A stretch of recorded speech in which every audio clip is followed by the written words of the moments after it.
कैसे हैं आप सभी। तो आज हम लेकर आ गए हैं फ्रेंड्स सीरीज के सीजन 3 का एपिसोड 3, जिसका नाम है द प्लेटो। अब आप बोलोगे कि ये सीरीज बीच में कहां से आ गई, तो आपको बता दूं दोस्तों, इस सीरीज का हर एपिसोड एक मूवी की तरह है जो अलग फील देता है। तो हमने सोचा आपको भी एक अलग फील दे दे। बाकी अगर आप चैनल पर नए हो तो सब्सक्राइब जरूर कर दीजिएगा। तो शुरुआत में मिलो स्टेनफील्ड नाम के एक आदमी को दिखाते हैं जिसे ऑटिज्म स्पेक्ट्रम डिसऑर्डर है, यानी ASD।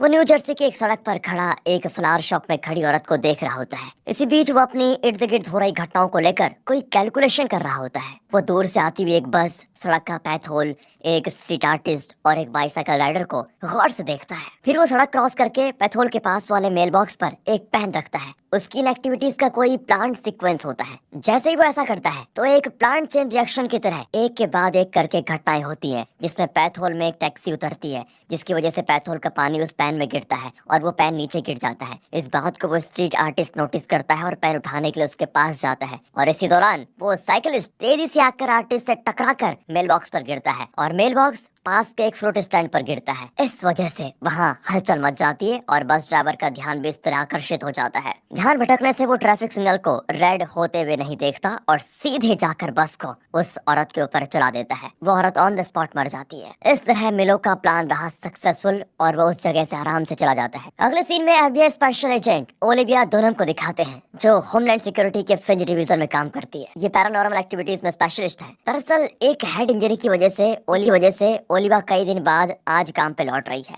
फ्रिंज हेडक्वार्टर्स में उसका टीम सुपरवाइजर चार्ली उसका स्वागत करता है। तभी हमें इस एजेंसी के चीफ वॉल्टरनेट बिशप को दिखाते हैं, जो ओलिवा की वापसी के बारे में फिलिप नाम के एक लैब असिस्टेंट से बात कर रहा होता है। फिलिप परेशान होकर कहता है कि ये असली ओलिवा नहीं बल्कि फॉक्स लिविया नाम की एक डुप्लीकेट है। इसे हमारी टीम में शामिल करने का आपका फैसला गलत था। वॉल्टरनेट कहता है कि मैं बिना वजह कुछ नहीं करता। दरअसल मैंने असली ओलिवा की मेमोरीज को फॉक्स लिविया के ब्रेन में इम्प्लांट किया है। इसकी वजह यह है कि सिर्फ फॉक्स लिविया ही बिना किसी प्रॉब्लम के इस यूनिवर्स से दूसरे यूनिवर्स में ट्रैवल कर सकती है। मैं ये जानना चाहता हूँ कि ये यूनिवर्सेस के बीच में ट्रैवल कैसे करती है आखिर। इसलिए हमें फॉक्स लिविया को विश्वास दिलाना होगा कि वो इसी यूनिवर्स को बिलोंग करती है। फिलिप पूछता है कि अगर उसे पता चल गया कि हमारा मकसद क्या है तो तब क्या होगा। चीफ कहता है कि अगर ऐसा हुआ तब हमें उसकी जरूरत ही नहीं पड़ेगी। अब चार्ली अपनी टीम को उस बस एक्सीडेंट के बारे में बता रहा होता है, जो इसी हफ्ते 2 बार हो चुका है और दोनों ही बार विक्टिम्स मर चुके थे। वो टीम को वार्न करता है कि इन्वेस्टिगेशन के लिए वहां जाना खतरे से खाली नहीं है, इसलिए हमेशा सावधान रहना। कुछ ही देर में FBI टीम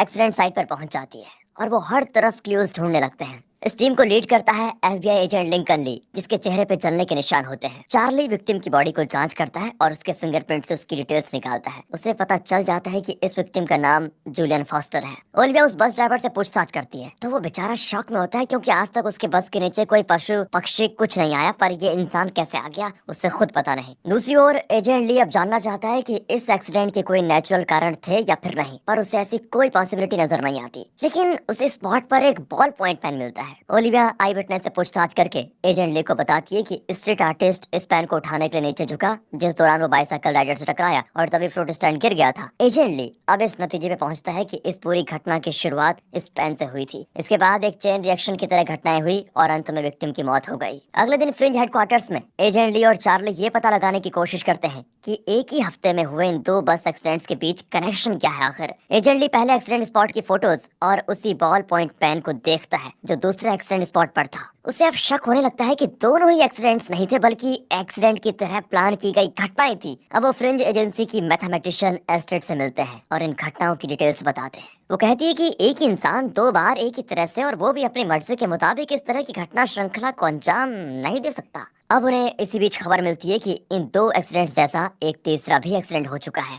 ये सुनकर एस्टेड शॉक हो जाती है। वो तुरंत एक्सीडेंट स्पॉट पर जाकर देखते हैं तो इस बार एक्सीडेंट के विक्टिम्स जिंदा होते हैं। वहाँ आई विटनेस बताते हैं कि अचानक एक कुत्ता सड़क पार करने लगा तो ड्राइवर बस कंट्रोल खो बैठा। ओलिविया नोटिस करती है कि वहाँ एक बॉल पॉइंट पेन लुढ़क रहा है। अब वो रियलाइज करती है कि ये घटना श्रृंखला अभी खत्म नहीं हुई है और आगे भी कुछ होने जा रहा है। वो आसपास देखती है तो उसकी नजर मिलो पर पड़ती है, जो एक ब्रिज पर खड़ा इन्हें अजीब तरह से देख रहा होता है। कुछ सेकंड्स के बाद एक आदमी जिसने एयरबड्स पहन रखे थे वो सड़क क्रॉस कर रहा होता है और अचानक तेजी से आती हुई एम्बुलेंस के नीचे आकर मर जाता है। अब ओलिविया को पक्का यकीन हो गया है कि ये सब मिलो करवा रहा है। वो अपनी टीम को अलर्ट करती है और मिलो की ओर भागते हैं। उन्हें आते हुए देखकर मिलो तुरंत अपने दिमाग में घटनाओं का एक और चेन रिएक्शन कैलकुलेट करता है और एक साइकिल को ब्रिज के ऊपर से फेंक देता है। इस वजह से तेजी से आती हुई बस अपना रुख बदलकर ब्रिज के नीचे जाने लगती है। इतने में ओलिविया मिलो को गन पॉइंट पर सरेंडर करने को कहती है, लेकिन एन वक्त पर वो ब्रिज से कूद पड़ता है और ठीक बस के ऊपर लैंड करके बच निकलता है। अगर इस सीजन का कॉन्सेप्ट आपको पसंद आया हो तो वीडियो को लाइक जरूर कीजिए दोस्तों, क्योंकि इसके बाद मिलो अपने घर पहुंचता है, जहां उसकी बहन मैडलिन उसके लिए बहुत परेशान हो रही थी। कहती है कि मुझे हॉस्पिटल से कई बार कॉल्स आ चुके हैं, पर मिलो उसकी किसी बात पर ध्यान नहीं देता।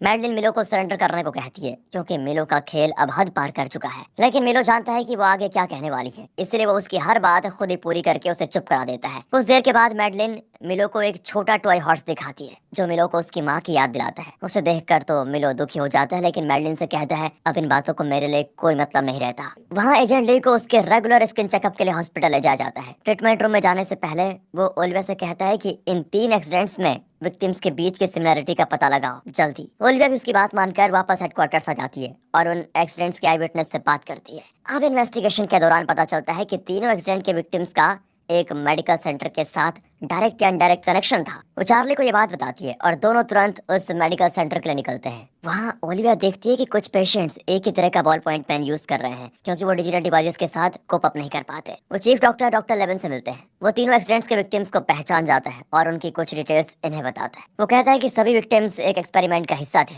जिसमें मेंटली चैलेंज्ड पेशेंट्स का इंटेलिजेंस बढ़ाने की कोशिश की जा रही थी। ये कहकर वो उन्हें एक वीडियो फुटेज दिखाता है, जिसमें मिलो भी होता है। डॉक्टर बताता है कि मिलो भी इस एक्सपेरिमेंट का एक सब्जेक्ट था और एक्सपेरिमेंट के दौरान उसका आईक्यू लेवल बहुत ज्यादा बढ़ गया था। उसकी बहन मैडलिन के कहने पर हमने मिलो को हॉस्पिटल से डिस्चार्ज कर दिया, लेकिन हमने मैडलिन को वार्न किया था कि इतना ज्यादा आईक्यू खतरनाक हो सकता है, इसलिए तुम जल्द से जल्द मिलो को वापस हॉस्पिटल ले आना। हम इस एक्सपेरिमेंट के प्रभाव को रिवर्स कर देंगे और वो नॉर्मल हो जाएगा। वो आगे कहता है कि उसे हम कई बार कॉल कर चुके हैं, लेकिन हमें कोई रिस्पॉन्स नहीं मिल रहा। इतना ही नहीं, जो भी मिलो को कंट्रोल करने की कोशिश करता है वो उन सबका कत्ल करता जाता है। अब ये दोनों मैडलिन से मिलने जाते हैं, पर वो नहीं जानते कि मिलो ओलिविया पर नजर रखे हुए है और वो ओलिविया के हर मूवमेंट को नोट कर रहा है। ऐसा करके वो उसके हर अगले मूवमेंट को प्रेडिक्ट कर लेता है। आखिर चार्ली और ओलिविया मिलो के घर पहुंचते हैं। वो मैडलिन से मिलो के बारे में पूछते हैं तो वो कहती है मैं कुछ नहीं जानती। वो साफ जानते हैं कि मैडलिन झूठ बोल रही है, इसलिए वो उसे साफ साफ बता देते हैं कि मिलो कितने घिनौने क्राइम्स कर रहा है। उसे जल्दी नहीं रोका गया तो वो और लोगों की जान ले सकता है। फिर चार्ली मिलो के कमरे को चेक करता है। ओलिविया मैडलिन को बताती है कि मुझे भी मेरी बहन बहुत प्यारी थी, लेकिन एक दिन वो चल बसी। मैं उसे बहुत मिस करती हूँ। ये सुनकर मैडलिन को उसके लिए बहुत बुरा लगता है और वो अपने भाई के बारे में कुछ बातें शेयर करती है। वो बताती है कि मिलो कई घटनाओं को प्रेडिक्ट कर सकता है और वो भी छोटी से छोटी डिटेल्स के साथ, लेकिन जब मैं उसे माँ का दिया हुआ टॉय हॉर्स दिखाती हूँ तो उसका कंसंट्रेशन पूरी तरह से टूट जाता है। अब मैडलिन को ओलिविया पर विश्वास होता है और वो नहीं चाहती कि मिलो की वजह से और लोग मरे, इसलिए वो ओलिविया को एक छोटा सा नोट देती है, जिसमें उस होटल का एड्रेस होता है जहाँ मिलो ठहरा हुआ है। ओलिविया और चार्ली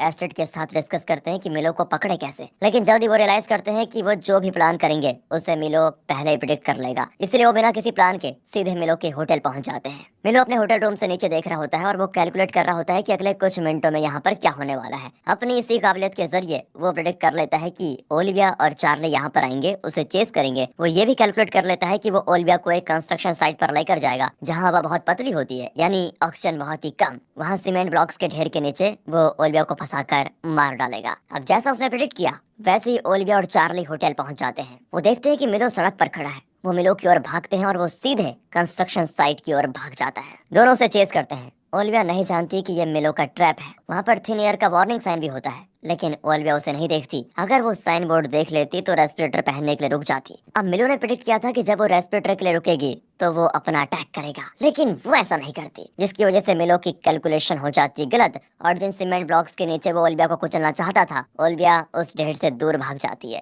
अब मिलो अपनी कैलकुलेशंस को गलत होते हुए देखकर एकदम शॉक हो जाता है और आखिर ओलिविया उसे पकड़ ही लेती है। यहाँ पर ऑक्सीजन की कमी के कारण ओलिविया को सांस लेने में मुश्किल होती है, लेकिन ऐन वक्त पर चार्ली उसके लिए रेस्पिरेटर लेकर आता है। अब वो ओलिविया से पूछता है कि तुमने रुक कर रेस्पिरेटर क्यों नहीं पहन लिया? तो ओलिविया कहती है कि मैंने वार्निंग साइन बोर्ड नहीं देखा था। फिर ओलिविया मैडलिन को हॉस्पिटल ले आती है, जहाँ मिलो एक सुपर कंप्यूटर के साथ इंटरेक्ट कर रहा होता है। तब डॉक्टर बताता है कि मिलो को जो आईक्यू बूस्टिंग दवाइयां दी गई थी वो उसके दिमाग पर परमानेंट असर कर चुकी हैं, इसलिए अब उसके आईक्यू को कम करने का कोई रास्ता नहीं है। अब उसका दिमाग इतना एडवांस्ड हो गया है कि सुपर कंप्यूटर के अलावा और कोई उसकी बातें समझ नहीं सकता।